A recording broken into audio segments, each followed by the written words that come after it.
Hey everyone, Technomentor here. In today's video, I'm going to show you how to fix your Samsung phone if it's not turning on just like this. So let's follow these steps. First thing, you want to rule out that it has charge. So go ahead and charge it for at least half hour. So sometimes these charger cable can break. You may need to replace them, try a different charger.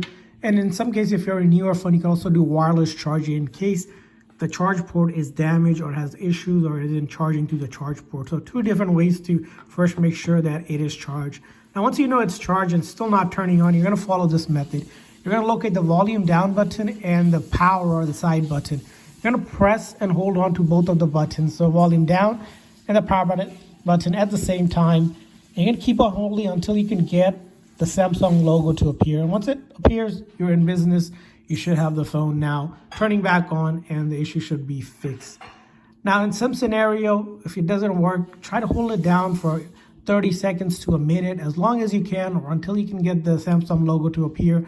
In other cases, you might also have to use the volume up and the side button instead of the volume down if you have an older model or even a different model. So try both of the steps, and as long as the phone is charged and you try these methods using a wireless charger or a cable, and it has charged, and you just do the volume down button and the side button, your phone should be fixed and should be good to go.